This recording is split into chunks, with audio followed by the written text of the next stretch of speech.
the cost of success is embarrassment.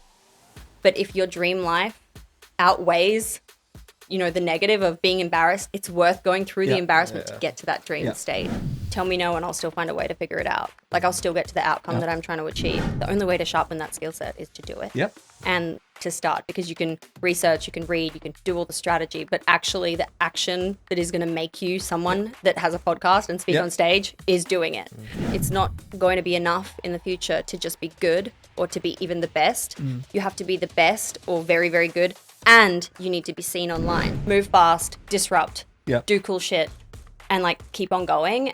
Don't ask for permission, ask for forgiveness. Hey, sorry to interrupt. I just have a favor to ask before we begin. If you've been enjoying these conversations and want more stories that redefine success, please do us a massive favor and hit the subscribe button over on our YouTube channel. It literally takes 2 seconds to do and is completely free. It's a small gesture, but it makes a massive difference for us as it really helps us to grow the show. And with that, let's get into the episode.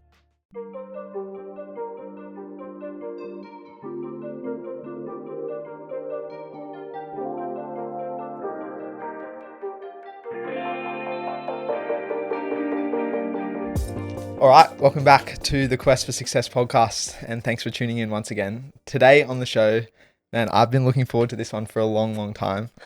Today's guest I met probably 1 or 2 years ago, and she got up on stage and she was talking about, this community that she was building. She was talking about her podcast, and this was early days of our podcast.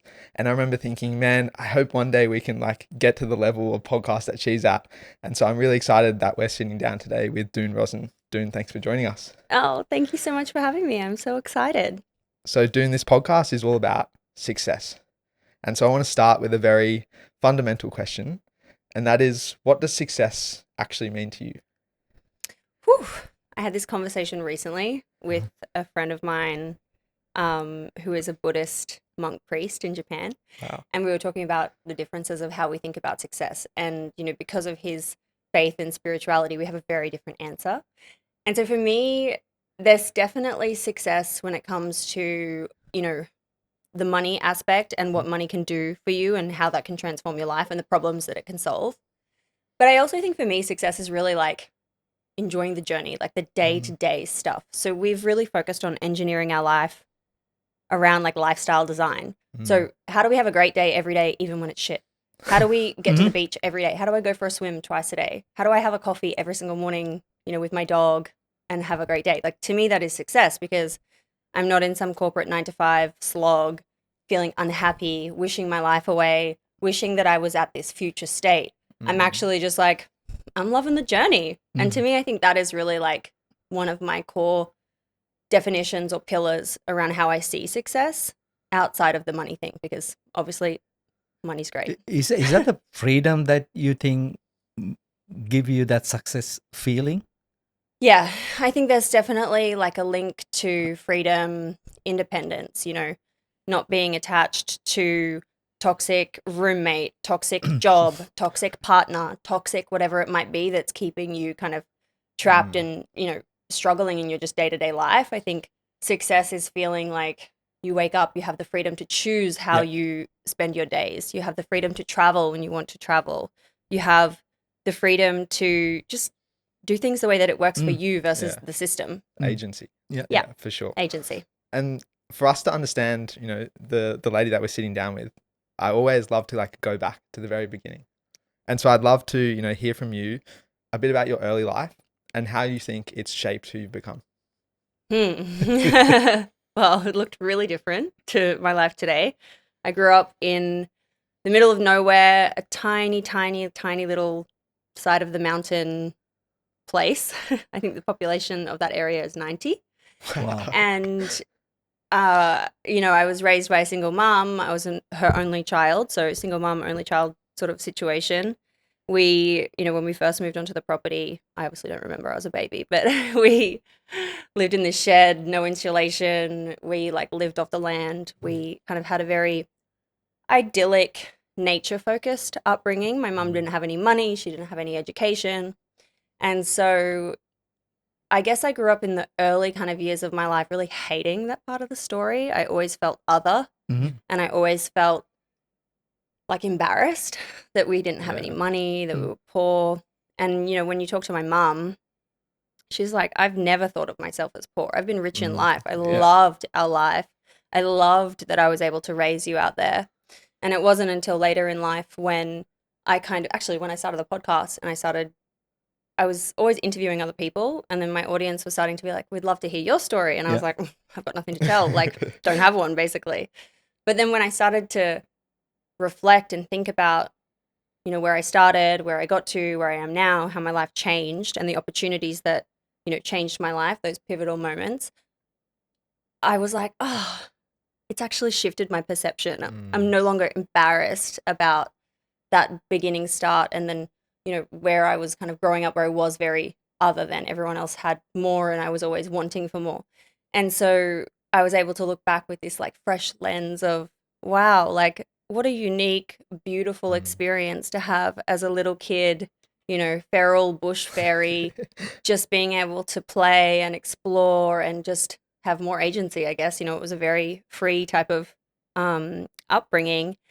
And that was kind of, yeah, the early start to my life. But I think it's really shaped Mhm. my view on the world. It's really shaped why I'm passionate about women's financial independence, economic power. It's shaped why I care about money. I want money. I want to make money. I want to have freedom to be able to do whatever I want.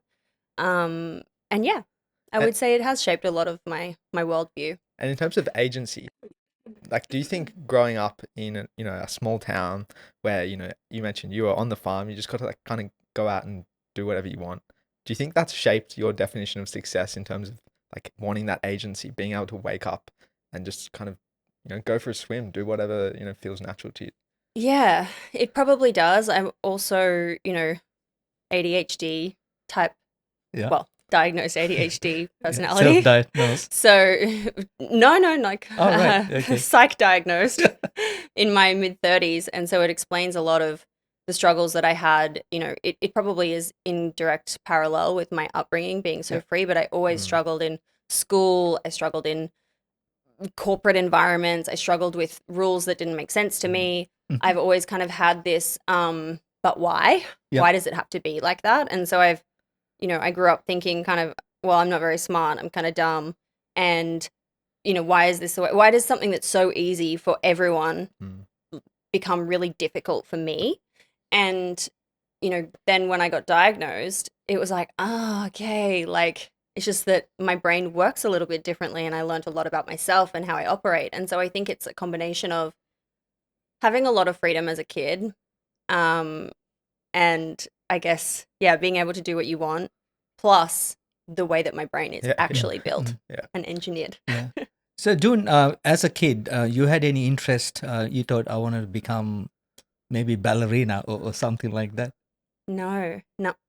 I had no kind of like early instinct of what I wanted to do. I know that when I talk to my mum, I've always been like bold personality, someone that likes to shine bright, has an opinion, but in a very small setting of just me and her, not, a public setting. I was always extremely shy, extremely nervous public speaking. Like I will present as an extrovert and I can like fake it all day, but internally I'm dying.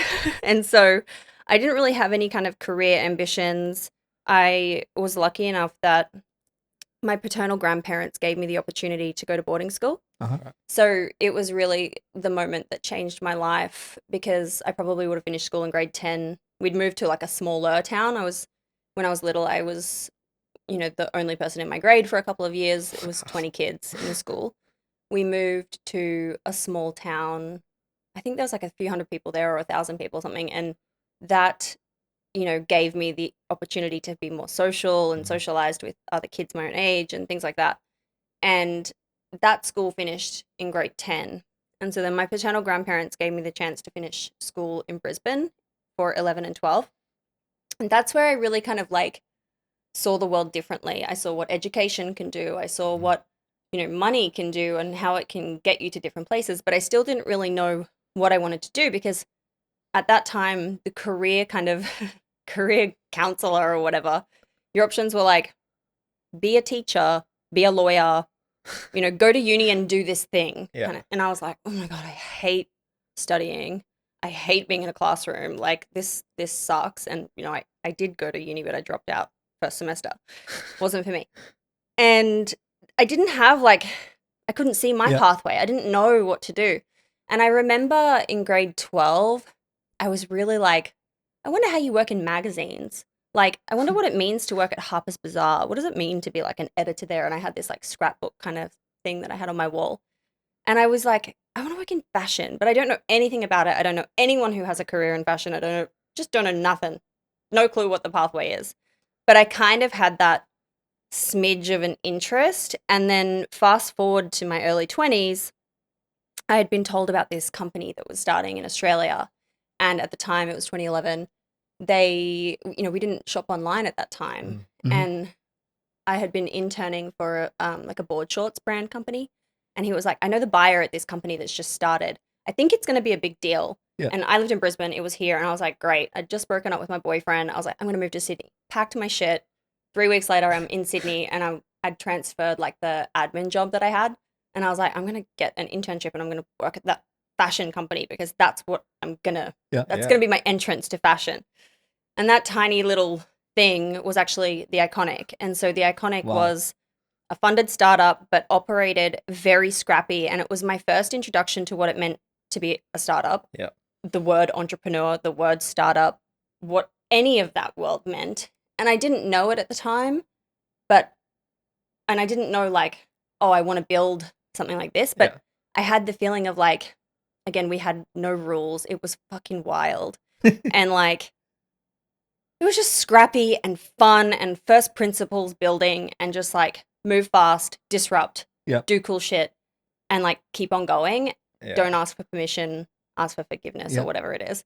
And it was that kind of like experience that made me be like, I don't know what, but I want to do something. Yes. And when it started to shift in 2015 into more of a corporate environment, and there was more red tape and there was more Yeah. layers and hierarchy, and the shift that happens, I was like, Mm. not for me. Yeah. Like, this is where I could see that, again, I was like, this isn't where I thrive. I Yeah. love that The freedom. scrappy freedom, building, doing shit, Yeah. figuring it out as you go, figuring out what you don't like to figure out what you do like. The 0 to 1. Yeah. The 0 to 1, yeah, well, it was much faster than 0 to 1. It was probably like 0 to 100. I don't know. It was crazy. And I want to know, like, although you didn't know what the definition of entrepreneurship or startups were there any early signs of, or like early experiences in life of, you being an entrepreneur, just little things? So many. I was always like, tell me no and I'll still find a way to figure it out. Like, I'll still get to the outcome Yeah. that I'm trying to achieve in whatever it was. If I Yeah. set my mind to something and the goal was the goal that I actually, was like, yep, that is the goal, I'm still going to go for it, I would figure it out. So before I kind of was doing the internship at the board shorts company, I remember 2 experiences of like engineering what I wanted to get, whatever the outcome was. So number 1 was I wanted to work at a magazine because I wanted to get experience. And at that time in Australia, you were allowed to work for free. And it was amazing because if you worked for free and you got experience, you got something on your resume that would get you a job. And Yep. so I was like all for it. I was like, I'll do whatever you want. I'll do the worst things if I can put this on my resume. And so I remember being like, okay, well, there's no magazines in Brisbane, but there was the magazine that was kind of free that went out in the Courier Mail. Yep. And they had an office in Brisbane. And I was like, great, get an internship there. Great, no internship. How am I going to get the attention of the person? So there was like the editor or whatever. And I was like, okay, cool. I had gone to this private college that was like a visual communications. And it was very like, you learn lighting, you learn how to code HTML, you learn, that was early days social media, but you learn kind of like how to communicate visually. And I loved it. It was really hands-on, like teaching you how to make a logo, but like painting the logo and then putting it into Photoshop Yeah. and then translating that into digital.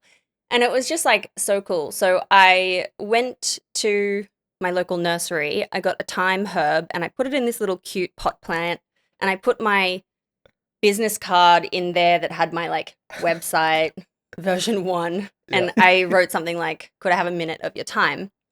And so I also wanted to see what it looked like inside a magazine person's office. Yeah. So I was like, cool, I want to see inside. I'll dress up. I'll be the courier delivery person. So I put on some high vis, my cute little Nikes, and I was like, yep, delivery chick. So I went to the office, delivered it, and they were like, yeah, go drop it at her desk. She's not here, whatever. Drop it off. And then fast forward from that kind of experience, I was able to get a 12-week internship created just for me. So I got to learn what it was kind of like in the back end. Realized I didn't actually like it that much. I was like, meh, whatever. Cool. Layout's fine. Blah. Another, there was like at the time, like an indie magazine that was run by this like really cool surfer dude. And because of that experience and the internship, I was able to work at that guy's kind of free publication. And it was super cool because I got to write the content. I got to do the layout. I got to help with the visuals. And it was much more kind of like, I guess, hands-on. More fun. Yep. Way more fun. And I wanted to use that to try and get this job that I saw going. And the job was at a creative agency, and the email address for the job was, yo, check this shit out at blah blah creative.com. And I was like, cool. So the normal way is everyone's going to send their resume, digital, whatever, to this email. So how can I stand out as someone who doesn't have a lot of experience? So I knew where the office was in Brisbane because I used to run past it every morning, and it was this huge glass building looking out on the river. And I was like, cool, what could I do to like get someone's attention? Imagine if when they go in the morning, there's a big sign that they look at and it like shows my stuff. So my boyfriend at the time, it was like our first date. And I was like, hey, do you want to come and deface a building with me at 3 a.m.? And he was like, yep. So I had pulled apart this magazine that I had. I'd stuck it up on my mirror and I'd painted, yo, check this shit out, www.dooneroisin.com. And I put like sparkles on it, sequins. I like made a whole thing, and it kind of looked like a big poster billboard. So then we go at 3 a.m. I stick it up on the outside of the glass building so that when they come in the morning, they're like, what the fuck? And I left a little note for security being like, please don't take this down. It's a job application. Yeah. And, whatever. I was like, cool. Tried my best. Next morning, 9 o'clock, CEO calls me, just loved it. Like immediate interview. It was all on Facebook because that was like early days Facebook. And I always had those kind of like instincts of, okay, well, maybe I can't follow that way, but there's another way that I can get to what I want. And I apply that to everything in life. If I have a goal, and the goals change, like sometimes you realize you don't like it, so that's not the goal anymore. But like, if there's a goal, I'm going to get there. Reverse engineer how to be different, how to stand out, how to get the not thing. taking no for answer, right? Yeah. And it's interesting, right? You mentioned you have ADHD, right? Do you think entrepreneurship and ADHD got some kind of a relationship? Yeah, totally. I read some stat. I don't know if it's true. This could be fake news, so you should fact check it. But I read some stat like 70% of founders have ADHD or are on the spectrum in some way because you need to innovate. You need to do things differently. You can't handle the status quo of 100%. like, why do we need to be in the office at 9 o'clock? Like, Always if you're a night owl, like, why can't we work from home? Those things that just don't make sense. Maybe they do once they're explained to you, but if you don't know why it makes sense, it's just like so painful to be like, but do it this way, or like, but why not this way? And so I think people who have that personality trait or that mindset or that approach to problem solving, to figuring out things, to solving things, to finding solutions, to disrupting, naturally lends itself to innovation. Building, because nothing disrupting. is impossible, right? Nothing is impossible. Yeah. No. And I want to go to like some of your early learnings. Nothing is possible. No, nothing is impossible. Impossible. Yeah. Nothing is possible. Lol. I want to go to like your early journey through, Iconic. I know you work for Finder.com as well. Kentucky, like you did a lot in the marketing space. What were some of the like key learnings from those companies who were, kind of on the cutting edge? That I didn't like working for other people. No, I learned a lot from working at all of those different companies, and I learned different lessons. So Finder was amazing because it's where I met Jeremy Cabral, who became absolutely a mentor in my life. But since has become one of our best friends. We spend a lot of time with him, absolutely love him. Shout out to Jay. That's where we met at Techstars day one. He was there to hype guy me. So I think, working at Finder was the first time that I experienced what it meant to work remotely. So to have actual control over your own time, which is, you think that it's going to be great, but there's still a learning curve to go through to have to motivate yourself to show up. And at the time I had left working for the Iconic and moved overseas. And so I was also living like a couple weeks or a couple months in Paris, Barcelona, London, traveling around a lot. And I found, on paper, that sounds amazing. Oh, you get to travel wherever you want and work from wherever you want. I was so lonely. I was just going to sit in a room somewhere else and be like, working online. And I really realized how much I missed community and how much I missed the startup environment, which was fun and noisy and creating and personalities and like stuff going on. I was just like, oh, this is a shock to the system. Yeah. And I remember being in Paris, my mum being like to me, wow, I could have told you that. You hate being alone. Like you hate being just like completely isolated. Like you do need, even if it's someone in another room because you need quiet time, you still need someone there. So like no wonder you're, struggling with this, because it was a real shock to the system. So Finder was this amazing experience where I got to understand and kind of sharpen that skill set around remote working, having to self-motivate. I learned a lot of skills there when it comes to, SEO specifically. It's an SEO backed kind of like business built off the back of SEO strategy. So I learned a lot of practical skills there too, which was amazing. When I went to Kentucky, that was my first and only corporate job stint. And I think I lasted 3 months and was like, cool. I'm like picking up these different lessons and these different learnings of how companies operate and what it means to work in these different types of environments. And I don't know where that's taking me necessarily, but I always have followed kind of like what gives me energy versus what takes energy. And so when you're able to try something, even if you fail, even if it doesn't work out, even if it's not what you expected, you're able to then be like, cool, well, I don't like that. That's another data set that moves me towards what I do like, because the next thing I try, it's like building on the before. Yeah. And so those experiences were kind of key stepping stones, I guess, to figuring out what I liked, while also picking up different strategies and practical skills from like the things that I was doing within that business. Yeah. Getting closer towards the goal. Yeah. And was that some of, the motivation behind founding your jewelry company?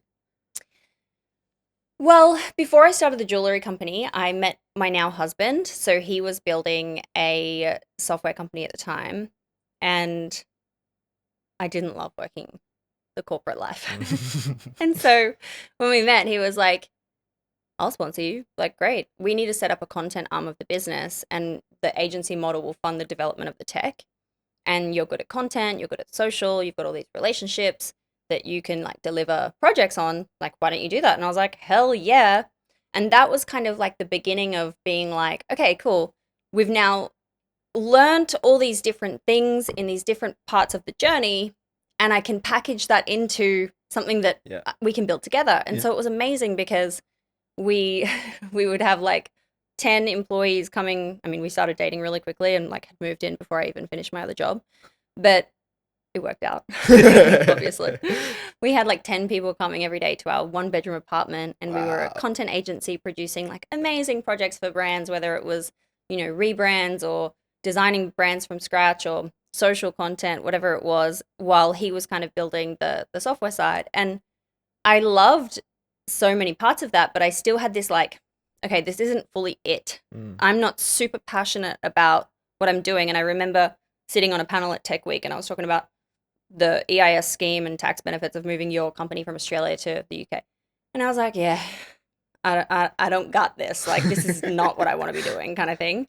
Tech is not my strong suit. What is my strong suit is like social media, organic content. I love having fun with work. Like, I'm not taking myself too seriously. I'm not a doctor, not saving lives. I want to have fun every day. I want to be like lit up and sparkling and like doing things that are like giving me energy. And so I was sitting on that panel, and I was like, cool, I'm getting closer, but I'm still not totally fulfilled. And that's when I was like, cool, I think I need to start something that's actually just like my own, because now I've kind of dipped my toe. I can understand more of what it's like to start a business. I've watched, my partner at the time, like now husband, Yeah. building from that founder lens. So I had the real upfront seat. Yeah. And then, when I was thinking about, okay, what skill sets do I have? What is my real experience? It was blending content, but also e-commerce, and how you can kind of build e-com brands that are product based, which is super fun. They're tactile. You've got so much opportunity for creativity from product to, surprise and delight, to the social, to the events that you go to, just fun. I love physical stuff. And social media and organic content. And so that was the beginning of the jewellery brand, which I loved building. It was super fun, like I loved so much of it, but I also struggled with, like, it doesn't solve a problem that I can easily kind of latch onto. Like fashion and apparel, it's amazing. It definitely solves problems around self-confidence and how you express yourself. But it just wasn't the product for me. And I'd built the model around monthly drops. So there was just so much marketing that wasn't compounding, because you'd have to shoot a new collection, a new thing. And then at the time, my husband and I had decided to like move to Bali and live in Indo. And then we traveled around with a suitcase for a year. So we were always forever like trying to find a post office, trying to find new logistics. Like the logistics side of that business was a nightmare. Trying to get products into Bali, my God. So it was like just so much, so many hurdles that we were having to like do with this business. And there was so many amazing learnings in it. And I loved so much of it, but I was like, okay, it still needs to evolve. I still need to find the thing that allows me to travel all over the world, that allows me to like have fun with what I do and the skill sets that I have, but it's just a different product. It's not jewelry for me. And that was kind of like the jewelry chapter. I've been through many chapters. And was it a realization of you wanted something like bigger or like more impactful? It was a realization that I couldn't see myself doing it for the next 10 years. Yeah, seems like you're chasing fun. Yeah, right? I mean, I am. I absolutely am chasing fun. Well, not just fun, but more purpose behind what I'm doing. I love solving problems. I love I love things that compound, that I can continually like use my marketing and social skills that like constantly stack on top of each other. And in that model, it was new stuff all the time that just wasn't compounding. Whereas if you have a supplement brand that's very clear what it does, who it's for, and it's the same product, maybe you introduce new products over time, but you've built such awareness in market around this thing that you do that you do really well. And I was like, cool. Again, I've started this business. There's so much to love about it, but I haven't found the product. I haven't found the thing that I could see myself doing for a really long time. It needed to evolve again. And take us to that point. You're there, you've shut down the jewelry business, and you're kind of like, I'm looking for the next thing. Yeah. What was your like headspace? What were you looking towards? It's so funny. So it was like 2019. We'd just gotten married. We were in Australia. We'd been traveling for a year and a half at that point, and living in Indo. And I was like, yeah, this is so annoying. Like I just didn't have this like contentment in my day to day. I didn't have this like feeling of like I've hit it, what I love doing. Love bits, but not all of it. Yeah. And so at the time, I was asking some of my girlfriends who really loved what they did. I was like, how do you get to that? Like, what is that? Like, what's the pathway to figuring that out? Like, and how did you start that thing? And what are the, all the questions that I had? I was just like, tell me. And at the time, Instagram didn't have Reels. Short form video hadn't become a thing yet. And there was IGTV, but IGTV didn't have distribution built in. So your content kind of went nowhere. It didn't have like the algorithm that can push it to people outside of your followers. So I was producing these kind of like quick 2-minute videos, 5-minute videos where we would sit beside each other and I'd ask these really successful, cool women that were already in my network, like, why did they start? How did they do it? How did they figure it out? What did they do before? Blah, blah, blah. How much money do they make? How much money have they lost? Like whatever. Yeah. And I found those videos so challenging because I was so nervous being on camera. Again, like I wasn't confident public speaking. I was so internally shy. And I remember my husband being like, oh, you should start a podcast and have like longer conversations because like you learn such cool shit from these chicks. And I was like, Yeah. I have an allergic reaction to what you're saying. Like there is absolutely no world in which I'm starting a podcast. I can barely get through 2 minutes of these videos. Yeah. Like I'm dying every time. And I had this feeling at the same time in parallel, but I wish I could. I wish I could Yeah. have those conversations. I wish I was someone that would speak on stage. Yeah. I wish that I was that kind of version of myself. That's the future state that I want to be.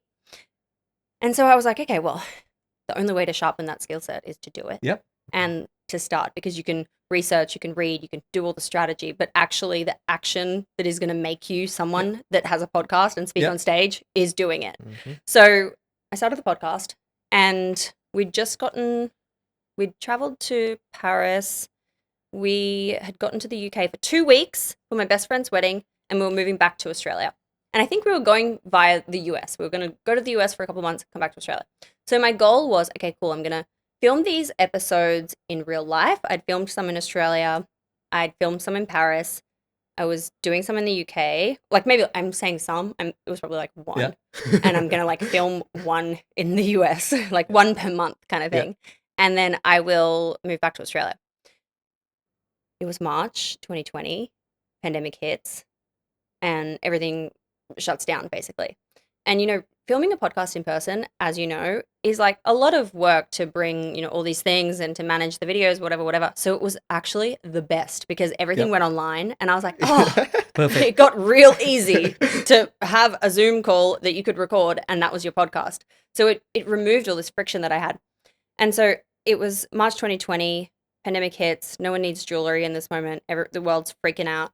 And I was like, this is the time to shut down the business because this isn't what I'm certainly not feeling comfortable pushing sales and marketing at a time and trying to be fun and, you know, sparkly. And yes, the world did actually really need that at that time. And there was a great kind of uptick for things like jewelry and earrings because you were seen on Zoom all the time, upper body. True. But I was like, cool, I'm going to use this as a moment to pivot the direction. I'm going to start the podcast properly. I'm going to record like, you know, whatever cadence. I wanted to get by 100 episodes by the end of the year. So I needed to, working backwards from that, I needed to have 3 per week. And through these conversations, I'm going to figure out what it is that I'm going to do next in e-commerce. So I'm going to interview amazing women who have built amazing e-com brands, physical products, my skill set, selling stuff online with social media as the marketing engine. And like, I'll figure it out. And so that was the beginning of the podcast. And then a couple weeks in, I was like, okay, cool. We're newly married. 3 episodes a week. My husband editing them. Not going to work. We need to hire an editor. What are we going to do here? Because I've got no money. Like I literally need the money to pay for the editor. Yep. So, okay, how am I going to get the money? And at the time, Tim Ferriss was like the OG podcaster. And his advice was like, you need 100,000 downloads before you can start monetizing and start getting a sponsor. And I was like, okay, well, I have 2,000 downloads. So how am I going to get it now? And again, I was just like, cool, that's the pathway that someone else is suggesting in the system. But like, how else could I approach this? Because there are many ways to get to, you know, the goal. And so I just made a list, wrote what I wanted to kind of say. And at this time, I had no idea how to pitch. I had no idea how to create equal value exchange. You know, I didn't know these things that kind of maybe came more organically to me or like intuitively. But now I'm able to, in hindsight, kind of reframe and package as a strategy or whatever. But I basically like pitched these brands on the vision of the show and everything. And I think it was like within a month or something, I landed a deal for $25K US, which at the time I was like, all right, I've got to sell a lot of jewelry to get to $25K US. Like, this is amazing. Wow. I just did it in one deal from, I think I had a list of 10. It was the first brand on my list. Not kidding. I had like emailed a contact form. I must have said the right thing at the right time and it landed in the inbox of the right person who handled brand marketing. And it was exactly what they were looking to do. So it was really a time where we had like a clear overlap. And that 25K paid for my editor for like unlimited. But it was also like this crazy moment where I was like, wait a minute here. Yep. I have logistics problems with products, but I love selling stuff online. I have had this problem myself. I'm my own customer that I'm trying to figure out what to do. I'm not trying to say I'm a guru. I'm trying to learn just like the rest of us. If I can get paid to have conversations that I'm already having with amazing women who blow my mind every single time, like maybe this could be a business. Yeah. Maybe I just needed to tweak a few of the things. Yeah. And that was the beginning of Female Startup Club, which has become, and like we were saying earlier, it's become such a joy because I love what I do every day. I inject my personality. I do it in a way Absolutely. that's fun for me. And when it's shit or when it's low or when things aren't working, it doesn't really matter because I'm like, it'll figure itself out. Like, I just love what I do. So like, just keep iterating until, it works. Yeah. And that was the beginning. And where did that network of people that you were interviewing come from? Oh, just outreach. So I had a few friends that were doing cool things or they had cool jobs Mhm. that I would interview. And I guess because I'd worked at the Iconic as the kind of head of organic social, I'd been connected to a lot of brand owners in the fashion space. And then the turning point I remember for the episodes was, I can't remember what it was. Maybe Mecca, the beauty company here in Australia, had reached out to me with an invite, like a PR invite or something like that, from whatever, like from back in the day. Like we'd been connected somehow. And I remember being like, oh, well, actually, I can do this for you, but I see you stock this brand called Glow Recipe. And like the founders of Glow Recipe, it was a huge brand in the US. They had amazing story of the innovation and the kind of their childhood. Grandmother used to do like this skincare with watermelon when they were hot and things like that. And they'd translated this into a brand. And I was like, I'll do whatever they were asking, but I would love to get an interview with the founders of Glow Recipe. And of course, we'll promote Mecca in the process. And that was kind of like the first guess that was a hook. And then I just leveraged the absolute shit out of that. So I was like, cool. Who is following their social media and who are they following on social media that I can like piggyback to the next founder, and who can they give me the warm introduction to? Who then can I leverage that into this? And so then I was starting to send emails just all the time, cold pitching, being like, cool, we have this people, like this person and these brands on our show, like blah, blah, blah, blah. And I was just like leveraging. And that kind of began just getting so many big names of US founders that had built these brands that people are obsessed with and love and are stocked everywhere and are super successful. And that was kind of how the early days of building the show. And it was very like first principles thinking. Jay from Finder, I remember we were like in Switzerland at my husband's house, my husband's family house. We were flying back to the UK after we'd gotten married. It was 2019 or maybe it was early 2020 or something. Anyway, whatever. And I was like, cool, what's the like back end operations of this? Like in a simple way, like I can get a bit lost in the stuff and like what is the action that needs to move me forward versus like what is busy work. And he just showed me this like really simple template and he was like, okay, cool. Let's put your like list of 100 people you want to reach out to.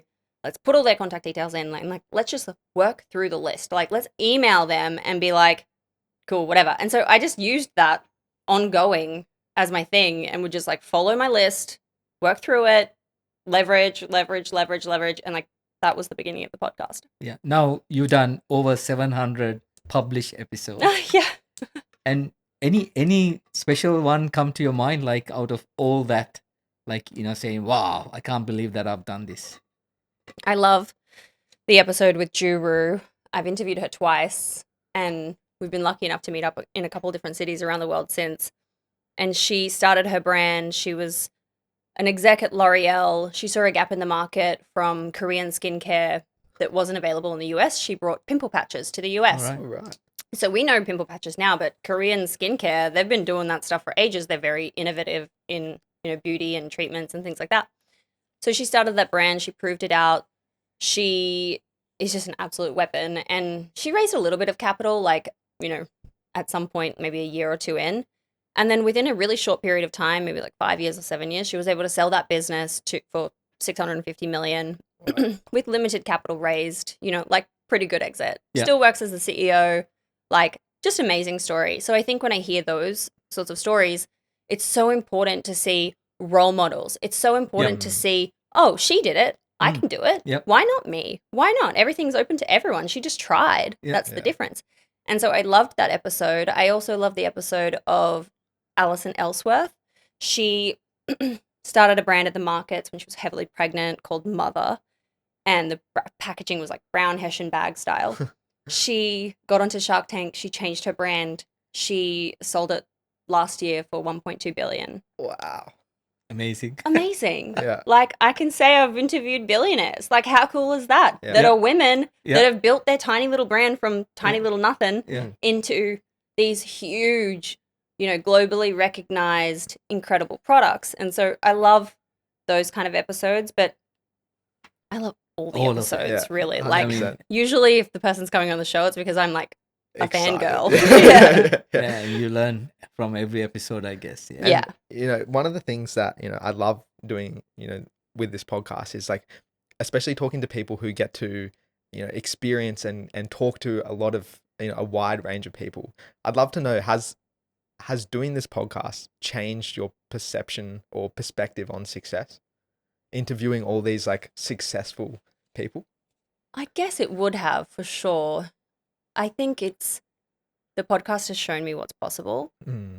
It's allowed me to dream bigger. Yeah. It's allowed me to not only inspire other people, but inspire myself, because I get to meet these people that I'm like, wow, cool. Tell me about that thing I know nothing about. I want to learn.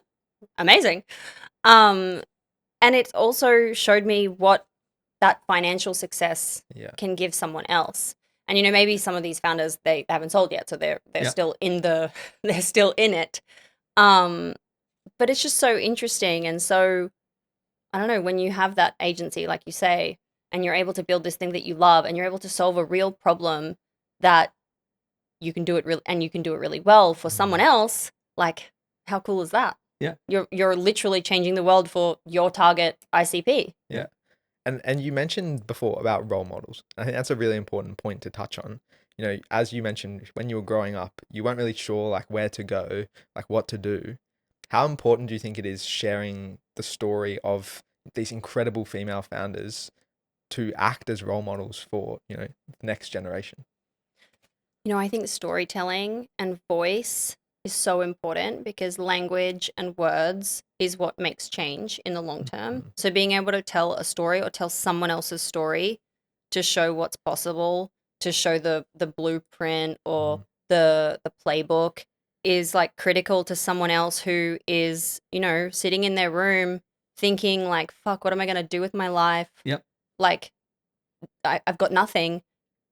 The difference can be literally them seeing this episode and be like, oh my God, that person's just like me. Yeah. Maybe I could do something too. Yeah. And I think, the role of role models and sharing these stories and using a voice, especially if you have a voice that's influential or is online in some way, is just so critical to long-term change. This is how, voice is what changes everything. Yeah. When you stand up and you want to fight for your rights, or you want to build something, or you whatever it is, you've listened, you've learned, you're taking like a journey because of something that you heard from someone else. Yeah. Yeah, but I'm sure there are many founders have amazing stories, but they bit like they don't want to go out there and tell their stories, because they don't want to see them as like a showing off, right? Mm. What do you think? Well, it depends what the purpose of sharing the stories is. It depends the outcomes that you're working towards, because if you're building a personal brand, you're not building a personal brand for no reason. Yep. You're building a personal brand because you're working to a specific professional outcome. Mhm. So you want to get paid to produce content and brand deals for Yeah. other brands. Yeah. You want to raise capital from investors and send a signal that Yeah. you're really fucking great. You want to sell your business. You want to, have opportunity. Especially in today's world, it is critical to have visibility online and use that as a tool to get what you want out of your professional career or out of your personal life even, because it's not going to be enough in the future to just be good or to be even the best.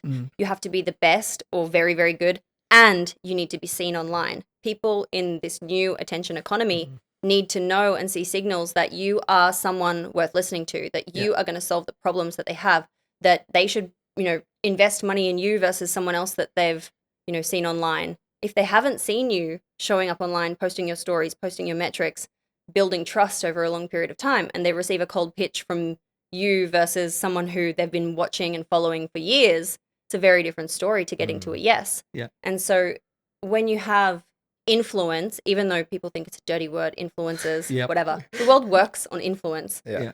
We all know, like, if you think about the predictable versus the unpredictable, you can think about it like network. You never know when a life-changing moment is going to happen from the people around you. You never know when they're going to recommend you for something in a room that you're not in, or they're going to vouch for you or tap on your door to be like, hey, let's work together. Yep. And then there's the predictable. You can control showing up online every single day, every single week consistently, and having, inbound and outbound turned on, and smart systems and whatever, a strategic content strategy mapped to your professional goals. And so I think it's like so important to reimagine the word influence away from being this dirty thing that it sounds vain, influencers. Like, I read this thing, I think I posted it this morning. I read this thing online that was like, influencers so vapid, useless people who contribute nothing to society. And I was like, lol, that person sounds so jealous, because they're obviously like they're not influential in their own life. When you have influence, you're influencing decision makers to help you get to what you want. Yeah. And so I think it's like, there's a difference between the old way, which was like building influence for the sake of building vanity metrics. But actually, if you're clear on what your goals are, your outcomes that you're working towards, and what it means to have the personal brand that is strategic and helping you get there faster, change your life. Influence to impact. Yeah. And Doone, I really would love to get your input while we're talking about personal branding, because I swear every single day when I open LinkedIn, you're at least in the top 3. So I'd love to get your kind of advice or guidance around what have been some of the big lessons you've learned about personal branding and creating that influence, as you said. Yeah, I mean, I guess for me, building a personal brand, and especially kind of going on this long journey of realizing what it is to build any kind of personal brand, to building more of a strategic personal brand that achieves the outcomes that you have. It's just so powerful. It's led to, for me, getting into Techstars. I can directly link it to, yes, I did the predictable. I built consistently personal brand online. I built audience. I got into Techstars on the basis of what I'd built with Female Startup Club, but also someone told me to apply. Someone encouraged me because they'd seen what I had done. That person directly links into my story, and that's unpredictable. Yeah. The World Economic Forum. The predictable was I have a podcast. I interviewed someone. The unpredictable was, one day we were catching up and I was telling her some of the struggles that I was having with FSC, and she was like, you know what, I'm going to nominate you for this program, Young Global Leaders. I'd never heard of it. Young Global Leaders by the World Economic Forum. It's going to change your life. You've got to get in before you're 40. So we'll just nominate you every single year until you get in. I was like, great. I get in. Yeah. First thing, like, I go through the interview process, the application process. That's unpredictable. So having like a personal brand that allows you to get these opportunities is like so critical. And I think that when you can understand and define what is the goal that you're working towards, and then you can understand, okay, cool, where are the decision makers that need to help me get to that goal? So for me, often it's the decision makers I need to influence or that I need to be in front of, whether that's members coming into our private network, whether that's stakeholders that book speakers for speaking on stage, whether that's, when I used to do coaching, clients, client pipeline. LinkedIn is a B2B place. LinkedIn's great. And so being able to kind of like have a clear pathway that you can create an engine around and a system around that like helps you get to your goals is like, what I do. What I do consistently and what I help others do. Yeah, absolutely. And, Female Startup Club has exploded. How many people are in the network now? It's like hundreds of thousands, right? So our audience is 160,000. So we Wow. have women who, consume our resources, consume our free tools, free kits, who listen to the podcast, who, hang out with us online. Then last year we just launched our private network. So we've kind of gone through a few different iterations of private communities, and we've relaunched last year in October our private network, which is specifically for female founders and senior women leaders, in the 9 to 5 who have achieved something amazing in their career. They have professional goals they're trying to chase that are often, linked to money outcomes, whether that's paid brand deals, whether that's booking paid speaking gigs, new clients. And they want to build that personal strategic brand that helps them get there amongst other women who are operating at a high level. And so, we just relaunched at the end of last year. We're about to bring in our next cohort Awesome. from our wait list. We have a few hundred people on the wait list, which is exciting. And yeah, we're basically there to help women kind of build that personal brand in a strategic way that gets them what they want. Yeah. Awesome. When you started your podcast, have you ever thought of getting to this level?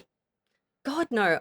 I was so terrified of public speaking, like to the level, like I would be bright red on my chest. I would think I'm about to vomit. Yeah. Like I was so nervous. And even if you listen to my early episodes on the show, it's so different to now because I was just so, even one-to-one on a screen, I was still so dying on the inside. Now I speak on other people's shows. Last July I was on the Create and Cultivate stage, 2,000 people, Amazing. pitching in front of investors and government and all these kinds of things. Like over time, I've sharpened this skill set that I never in a million years would have thought possible. Yeah. But I also never in a million years would have understood the unpredictable opportunities that would come from what I was doing, because the podcast has literally changed my life. It's literally gotten me into Techstars. It's literally gotten me to go to Davos, where I was in rooms with Elon, Jensen from NVIDIA, Trump, but also meeting the most incredible artists, athletes, musicians, historians, thinkers, royals,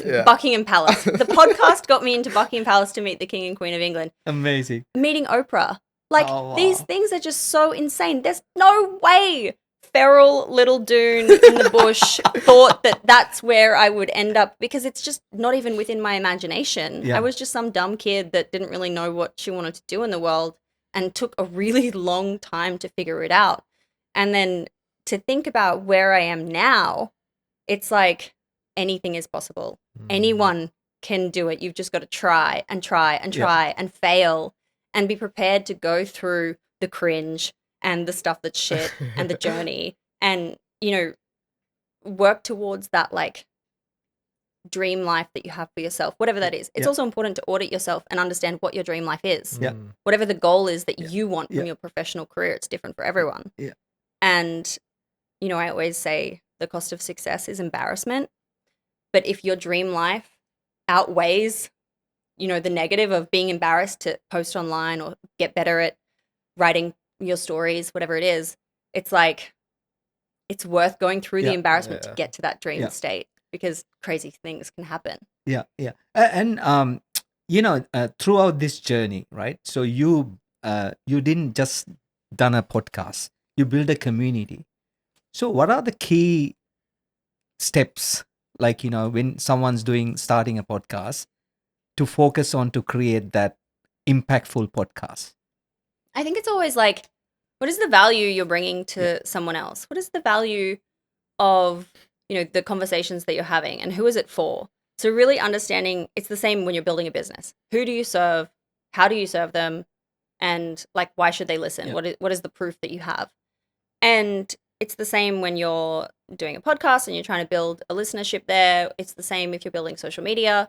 Instead of making it about you, it's what is it about the value that you're adding to the viewer or the listener or whatever, the reader. Because when you can understand the core problem of someone who's, listening to, if someone's listening to the podcast and they've just started a business in e-commerce, they've got a million problems for one. But it's likely, okay, how do I get working capital? What does that even mean? Okay, how do I get a brand? What does it even mean to start my website and figure out how to, create marketing and sales skills that actually get me sales? What does it mean to, place a product order at a factory in another country? Like all these things that you need to solve. So if your storytelling and your podcast can be like, hey, let's talk to the person who's done it. They're like 10 steps ahead of you, but they know what they're doing. And we're going through a story that is essentially still answering these things. The viewer or the listener is like, oh, great. Like I understand like a piece of the puzzle. And so I think when it comes to things like community, it's like, how are you serving someone else on the other side? What is the benefit? What is the value?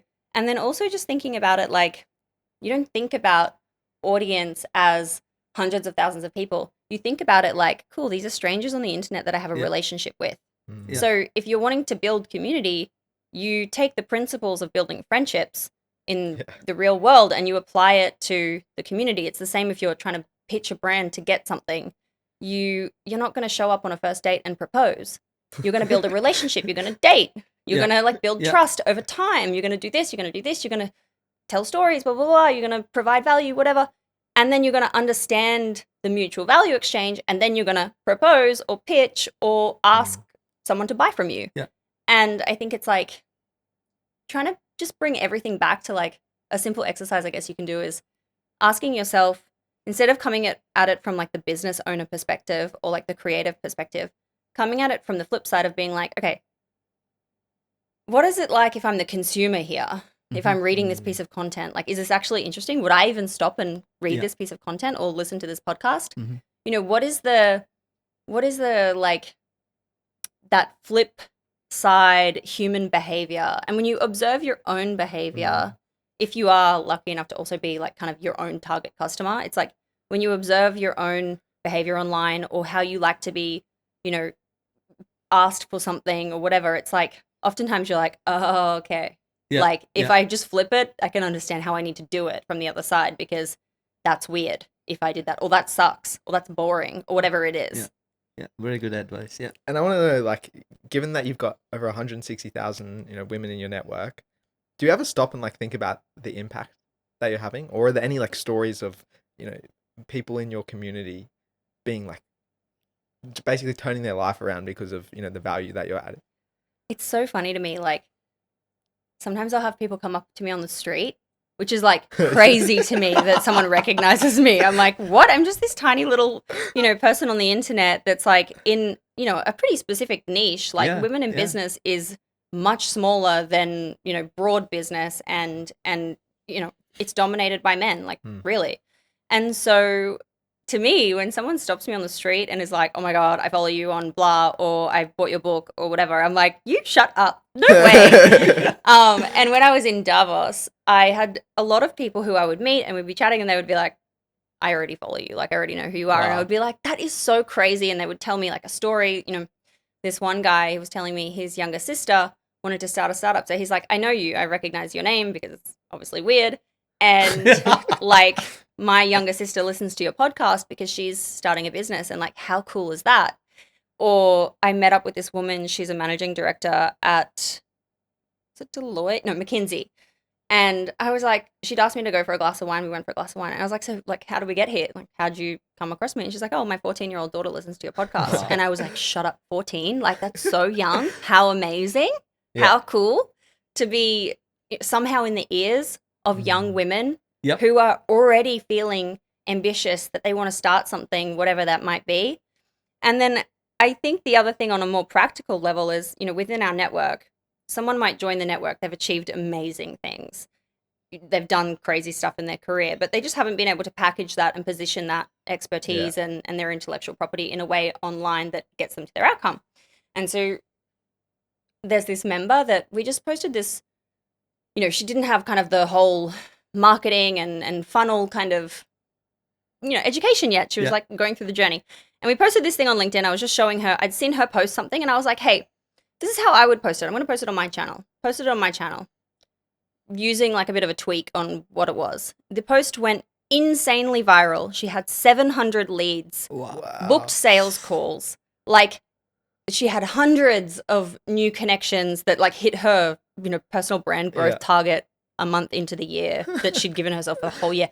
Like that impact, it might seem really small in like that kind of case study of just this one little thing, but that is incredible to a new business owner who's just getting started, who doesn't have a funnel yet, who hasn't figured out their marketing. Looking for that breakthrough, right? Exactly. Yeah. 700 leads. Huge. You can be a brand that spends $40 to get a qualified lead. You can be spending a lot more as well. You can also be spending really cheap leads. But, to be able to put that into someone's pipeline and then, build crazy awareness just in terms of the impressions. I think it was like multi-hundred thousands of impressions. And it's like being able to make a direct, practical impact like that, because to me it's super like off the back of my hand. I can come up with ideas, hooks. I can see someone and be like, here are your content ideas. Here are your series ideas. Here's exactly what you should post. Yep. Let me rewrite this for you. Let me rewrite this hook. Like, blah, blah, blah, blah, blah. Because that's just how my brain lights up. It's Yep. just so natural to me. Yeah. And then being able to see the result on the other side for someone like her is just like, pat myself on the back. Yep. Love that for you. Love that for me. And I think like those are the kind of like these micro impact stories Yeah. that I actually love, because there's a tangible, measurable outcome that we've been Absolutely. able to achieve. Yeah, That's amazing. fantastic. And we were talking about women in business, and I want to touch on that point. As you mentioned, it's a very male dominated field. I want to know, especially with that example, a 14-year-old daughter listening to your podcast, you're making that impact, making that change. Are you optimistic about the future of women just like taking over the business space and like having their fair share? Totally. I'm totally optimistic. Like I was in Davos, I was watching Trump speak, I was watching, all these billionaires who look a certain way. But I was also really enjoying Elon's speech. And at the end, he was like, it's better to be an optimist who's wrong than Yeah, a pessimist that's absolutely. right. And I was like, yeah, that Love sums that. me up. I love being optimistic about the future and where we're going, because it's easy to get stuck in looking at the data and the stats from this like zoomed out perspective where you feel like, fuck, I'm overwhelmed with the world. Everything sucks. Yep. It's shit. But actually, when you zoom back in and you cut out all of this other stuff that we just in today's world see online and are very polarized with, when you zoom back in to the women who are around me achieving success, the women who I've had on the podcast who are achieving success, this is also real facts about the people that I'm seeing and interacting. And like, I can see this one woman and the change that she has, or I can see this one person in my community and the change that has happened. And that keeps me optimistic because I know it's real. I Yeah. know there's change. I know that there are so many people who are able to achieve their goals. And so I kind of have to like think less about the zoomed out data gaps, blah, like all the things that are like overwhelming and make you feel shit about the world, and zoom into like the reality of my world, the community that I have, the women that I interview. Yeah. And that makes me feel really excited because I have living, breathing examples Yeah. every single day. It's awesome. Yeah, it's such an exciting journey, right? When you have such an exciting journey, you don't really feel like you're doing any like work, right? Like this is more fun. I mean, you're always chasing the fun dream. What's next for you? Well, so many things.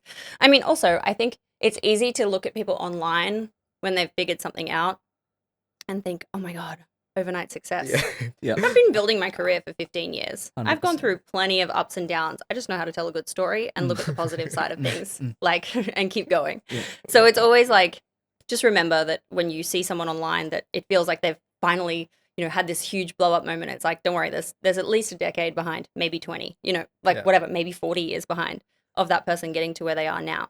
So it's impossible not to compare, but also it's like, don't compare. Yeah. So I think that this year I'm so excited because we're just, I don't know, my husband and I, we've built a lot of kind of rituals around travel, our day to day, and we've just bought this house, as you know, and it felt like last year was very like, we figured out a lot of pieces of the puzzle, and this year it's all clicked into place. Yeah. And so I'm excited to be like scaling our private network. I get to meet with so many incredible women every day, but I'm excited to be producing content in here. Like I'm excited for all these things that I've been kind of like daydreaming about, Yeah. that I'm now in the right season to go and get them. And so, we're starting to do like a new series that's filmed in the back of this like hot pink Hummer that's super fun, super cool. And like, I can't wait to be doing that kind of stuff. I can't wait to be, business doesn't need to be boring. Yep. We can do whatever we want.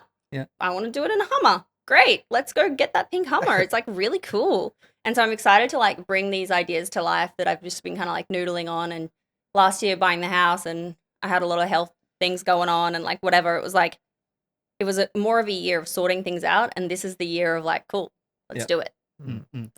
Doone, I know you're like still very like early in your career, but have you ever thought about the legacy that you'd like to leave behind? I don't know about legacy. I'm like, we're gonna die. Like, you know, if like try and do good stuff in the world when you're Yeah. alive. Try and make change when you're alive, and like think about the now versus like thinking too much about the future. I'm someone that can't even think about like going on holiday until the day of, and when I'm packing on the day of, I can't think too much about them because like my brain works in like the immediate deadline of today and then tomorrow and then, you know, the next day. Yeah. So I don't think too much about legacy, but what I do think about is how many kind of lives can we impact, you know, this year through our Yeah. content, through our podcast, through our network, through people telling stories to their friends. I think about more of the kind of like the here and now. And then when you zoom out and you extract that over the entire career that you have and you start to level up, you know, maybe you start to go into policy change, maybe you start taking on other things that change a different system in a different way. You know, that sounds really exciting. And I hope I get to do those kinds of things in my career that I'll be really proud of. Absolutely. But right now, I'm just like, well, I'm proud of what I'm doing now and how I impact women now and the things that, you know, this new era of creators and media and like technology, what you're able to do from your bedroom. Yeah. You know, the rise of the bedroom billionaire. We're going to be seeing a lot more of this now. This is so exciting. I interviewed my niece when I was in wow. Geneva last year. She's 11. She has a beauty brand. Her and her girlfriends, they No were way. like, we want to have a skincare brand. And so the 4 dads of the 4 girls, they do a weekly session on every Wednesday and they rotate through because their dads are entrepreneurs and they help them kind of like understand product and pricing and they help them understand whatever, logistics. And so I got to interview her like just for a very quick social media thing about her dreams and what it's like to be kind of doing fun stuff with her friends and what she thinks about, you know, how she likes to learn and things like this. And how cool is it to be like It's so cool. part of just this moment of witnessing this young woman coming into the world who's got this dream already. I wish I had a dream like that Yeah. at 11. Like, that's so cool for her. And at the end, when I was like, so what is your dream with the brand? She was like, yeah, I want to get in Sephora. I was like, that's amazing. Like, go you. Like, she's dreaming big straight away and she'll get there. So cool. That's amazing. So I think less about legacy, like long term, because I'm someone that just focuses on today. Yeah. And for someone who's impacted so many, you know, lives, but also women's lives, I'd love to go to the lady who impacted you, your mum. If she was listening today, what would you like her to hear? Mum, what would I like her to hear? Oh, just that she's the best. You know, I gave her a lot of crap when I was a teenager. I was the absolute worst. Such a terror. So I think I would, I mean, maybe she'll listen to this. And I'll be like, thanks, Mum. You did a good job. Yeah, that's awesome. And Love Doone, ya. I suppose looking back on, you know, this incredible journey that we've spoken about, and I know there's so much more exciting stuff to come, but looking back and given your definition of success was just about being able to enjoy the journey, do you feel successful? Oh, yeah. Hell yeah. Like, literally, to me, I just have the best day to day. Like, you guys got here, I'd just been for a swim at the beach. Like, I'm going to meet my best friend. We engineered living like 5 minutes apart from each other. So We good. were both living in the UK. Amazing. I moved back. I helped them find their place. They, you know, they're around the corner. So I get to see my godchildren every other day. We're going for a swim later.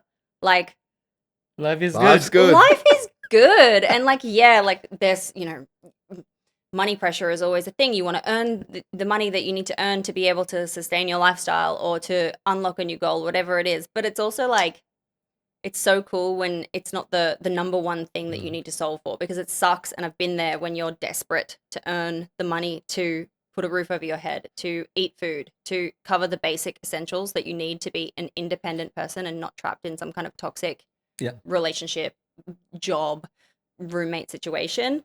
But when that is covered and you've moved out of that stage into the stage where, you know, the money has solved those kind of like core fundamental problems and you're able to just like enjoy life and design it around your own rhythms, your own rituals, and like what is a good day for you, like the best. I'm someone that loves to sleep in. I do not function if I haven't had 8 hours sleep, and I'm a late night person. So if I've gone to bed at 2 a.m., I'm sleeping in, I'm cuddling with my dog the next day. Like, that to me is a good day. That's Awesome. fascinating. And Doone, this has been, such an incredible conversation. It's been so awesome to walk through your incredible story, and there's been so many takeaways. But what we try and do is we try and pull out some of the important traits which which I think that you have embodied, that have been part of your success, and I'd like to share them with you. Oh, The okay. first one Thanks. is you're always questioning the status quo. And whether that's, to do with your ADHD or, the way your mind works, you're always asking the question, why? Why is a thing done in a certain way? What can I do differently? And I think that's a really common trait that we've seen in a lot of people, Mm-hmm. rather than just taking, okay, this is how things are done. Sure, let's run with it. Really successful people are always questioning why and Curious. Right? curious. Yeah, I think that's what it comes down to. And I think that's been a huge driver in your success. The second one is your drive, and you've got that tenacity, you've got that hustle. You're always trying to do the hard things. And I think throughout your journey, when you got told no, you can't do that, or yeah, that's too difficult, you said, no, I'm not taking that for an answer. Like, you got in there, you got after it anyway. And I think that's such a fundamental trait, because if you just hit those barriers and say, no, I can't do it, then you'll stay within your box. But by having that drive and that tenacity to go, not accept the answer and just like keep hitting that wall until it breaks, I think that's so incredible. And the last one is, it's like you're attracted by, but you also create energy. And I think that comes down to your day to day, in the fact that you want to have fun. You want to do things for the right reason, and you surround yourself with people who have that similar mindset. You want to have conversations with incredible people. You want to build a community of incredible women, because it's, at the end of the day, it's your environment, right? And I think throughout your career, you've done a lot of things which maybe were taking away from your energy in that corporate space. But then when you found the thing that gave you energy, you went after that. And I think that's all power to you, because I think that's an incredible trait to have. Yeah, that Thank positive you. energy. I think positive energy attracts people, and I think this conversation, we were just so glued to what what you are saying, your story, and it's just fascinating. I can imagine you've done 700 plus episode. Yeah, the learning and The learning, the journey, it's amazing, and thank you so much for sharing with us today. Thank you so much. This was so fun. Loved it. and thanks for having us in your studio as well. I know. yeah, this so pink cool. studio. If people want to find out more about you, Doone, they've listened to this, they're excited by what you're working on, where can they find you? I'm everywhere. I'm on the internet and all the places: LinkedIn, TikTok, YouTube, Yeah. podcasts, wherever you listen, anywhere. Just copy paste my name, because it's a tricky one, but it's the only one. Yeah, awesome. You'll find me online. We'll have the links down below. And if you've gotten something out of today's episode, it would mean the world if you can like and subscribe. It helps us to get to more and more ears. And you can see all of our inspirational content over on our website, thequestforsuccesspodcast.com. And with that, we'll catch you guys in the next episode. Thanks for listening.